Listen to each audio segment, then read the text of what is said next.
Você já ouviu falar no TOD, ou também conhecido como transtorno desafiador opositor? Pois hoje eu vou te falar mais nesse vídeo sobre esse tema. O TOD é um problema de comportamento do controle do impulso que começa na infância, geralmente nos primeiros anos, na idade pré-escolar, entre 4 a 5 anos, e raramente aparece pela primeira vez na adolescência, ali por volta dos 12 anos. Então, isso não é algo que aparece pela primeira vez no ensino médio ou na faculdade. Algumas crianças superam isso nos primeiros anos da idade adulta, mas se começar na infância, pode persistir após os 20 anos de idade. A Associação Americana de Psiquiatria diz que os sintomas se enquadram em 3 categorias: humor raivoso ou irritável, comportamento argumentativo ou desafiador e vingança. E você precisa ter esses sintomas presentes em 2 ambientes diferentes e que durem por pelo menos 6 meses. Tais comportamentos precisam estar presentes tanto com familiares, irmão, pai ou mãe, ou aparecer também no convívio com outras pessoas que não fazem parte da família. Então vamos dar uma olhada nas principais características do transtorno opositor desafiador. Mas antes, me dê essa moral, se inscreva no canal, me siga aí nas redes sociais, no Face, no Instagram e no Twitter, e aproveite e deixe o seu gostei no vídeo. O primeiro sintoma é o humor raivoso ou irritável. Há 3 sintomas que se enquadram nessa categoria. Muitas vezes o paciente perde a paciência, sendo sensível ou facilmente irritado. É como se as pessoas tivessem que pisar o tempo inteiro em ovos ao seu redor. E muitas vezes você está com raiva ou ressentido. E isso é diferente de perder a paciência. Isso é meditar e ruminar muito sobre as coisas negativas. O segundo sintoma é o comportamento argumentativo ou desafiador. Você costuma discutir com figuras de autoridade, como professor, pai, avô. Em crianças, isso seria discutir com qualquer adulto. E adultos discutem com supervisores, gerentes de loja ou qualquer pessoa que seja responsável por alguma coisa. É como se as pessoas no comando acionassem você a querer desafiá-los. Outro comportamento nesta categoria é não querer fazer o que é pedido. E aqui vai o sintoma número 3. Que é você gostar de irritar as pessoas de maneira intencional. Um exemplo disso para um adulto é estar usando o som muito alto no trabalho ou numa sala pequena, ou falar alto demais ao telefone em uma pequena sala. Não porque você está focado no que você está fazendo, mas há a intenção de prejudicar o que está ao seu redor. Você sabe que seu som está alto e que está incomodando as pessoas e você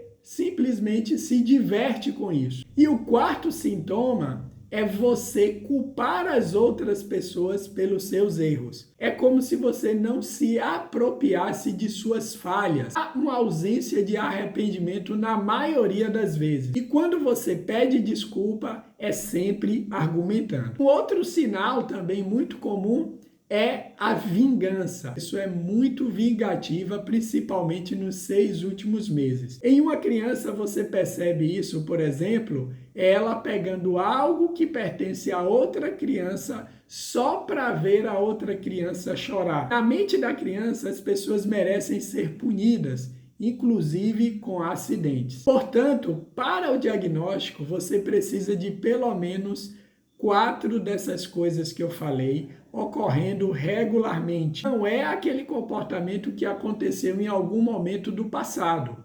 Esse comportamento é um comportamento normal da criança ou do adolescente. O TOD ele pode ser leve, moderado ou grave. Uma forma leve desse transtorno é a criança agir com esses sintomas apenas em casa ou na escola ou em algum local público. Em locais públicos ou em outros lugares, eles costumam ser crianças bonzinhas, mas ninguém fora de casa sabe como eles ficam, como é a raiva que ele tem.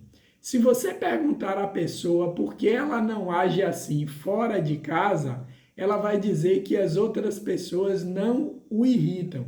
Apenas as pessoas de casa, como pai, ou mãe, ou avô, é que irritam elas. Por isso que é muito comum pessoas com TOD leve continuar morando com os pais, porque eles não podem ou não querem manter um emprego, porque tem dificuldade de relacionamento. Já a forma moderada do TOD é a pessoa atuar em diferentes cenários, ou seja, ela tem o mesmo comportamento opositor desafiador em casa, no trabalho, na escola e com colegas. Mas muitas vezes ele pode se comportar assim em casa, mas em outros locais ele pode não estar fazendo isso, porque as pessoas o estão tratando com muita delicadeza para evitar que ele perca o controle. E a forma grave do TOD é a pessoa ter sintomas presentes em 3 ou mais locais. E esta pessoa geralmente tem qualidade de vida muito ruim, porque eles destroem qualquer apoio que elas recebem. Também é importante você saber que existe uma associação muito grande entre TDAH e TOD. Isso significa que muitas pessoas com TOD também têm TDAH. Além disso,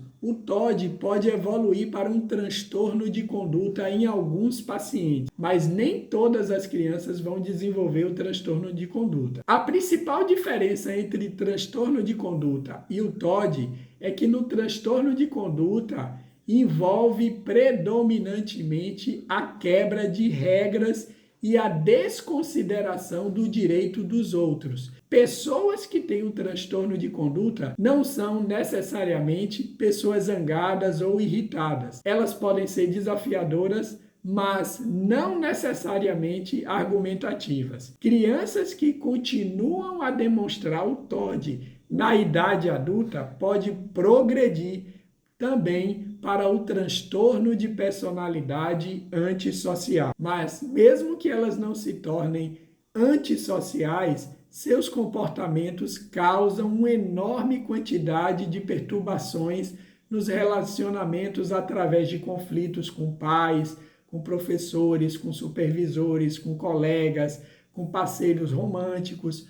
Normalmente, eles têm problemas para manter empregos e relacionamentos. E essas consequências também podem levar a taxas mais altas de depressão e de quadros de ansiedade. Como eu mencionei anteriormente, o TOD é um quadro da infância e da adolescência. Não sabemos até agora a causa do TOD, mas pesquisadores acreditam que esteja relacionado a questões genéticas e também ao temperamento, mas existe sim alguma associação entre pais que são muito severos ou pais que são muito negligentes e crianças desenvolvendo o TOD. E este é um ponto muito importante porque muitos pais vão acreditar que eles falharam com o seu filho. O TOD, vale dizer, é um comportamento extremo. É muito mais do que um ataque de raiva. No TOD, uma criança de 6 anos ela pode estar agredindo o professor, por exemplo, ou destruindo objetos em diferentes locais. Os pais, por exemplo, podem sentir medo de estabelecer limites à criança por medo de que seu filho faça algo para prejudicá-los ou até fazer algo contra o seu irmão mais novo, por exemplo. E como uma pessoa que teve TOD na infância se comporta na vida adulta? Elas podem parecer alguém com um transtorno de personalidade, que está sempre com raiva, que tem mais direito que os outros, bota a culpa em todo mundo. Elas não se veem como opositores. Elas sentem que sua raiva é justificada. Além disso, mesmo que seu comportamento seja ofensivo para os outros, elas desenvolvem muitas cicatrizes no corpo devido a conflitos, brigas. Geralmente são pessoas que talvez já foram presas, podem ser viciadas em drogas, em álcool, provavelmente têm vários relacionamentos frustrados e terminados. Elas podem ter filhos e a relação com esses filhos é péssima. Resumindo, elas vivem as consequências de suas ações. E o que fazer numa pessoa com TOD? Algumas crianças podem melhorar à medida que vão crescendo, que vão amadurecendo, mas elas podem ter em algum momento o que a gente chama de sintoma residual. Ela fica irritada rápido ou se opõe à autoridade, mas não o suficiente para causar problemas. Pode ser também uma pessoa que trabalha por conta própria, porque não gosta de ter chefe. Para a criança que tem TOD e fica se metendo em muitos problemas, o foco do tratamento é a terapia para a criança. Seria ensinar a ela a regular as emoções. Depois, também é importante fazer um treinamento com os pais sobre como recompensar e reforçar o comportamento positivo das crianças. E também ensinar a esses pais a lidar com o comportamento negativo da criança. Algumas crianças se beneficiam da medicação se elas estiverem, por exemplo, deprimidas ou ansiosas. O psiquiatra pode prescrever uma pequena dose de um medicamento, como um antipsicótico, por exemplo, aripiprazol ou risperidona, para ajudar a controlar as birras. E no adulto, como tratar o TOD? Bem, geralmente o adulto com transtorno opositor desafiador não está procurando tratamento, porque eles não reconhecem seus problemas como sendo um problema de oposição. Se eles procuram um psiquiatra por conta própria, é por causa de problemas diferentes, por exemplo, por depressão, por ansiedade ou até mesmo por TDAH. Esse foi o vídeo de hoje onde eu falei do TOD, do transtorno opositor desafiador, as suas principais características, os principais comportamentos na fase adulta e também na infância, e também abordei os principais tratamentos para esse quadro. Se você gostou do vídeo, deixe o seu gostei. Não esqueça de compartilhar esse vídeo com seus amigos e familiares. Deixa aqui os seus comentários aqui embaixo. Valeu e desejo a você muita saúde na cabeça.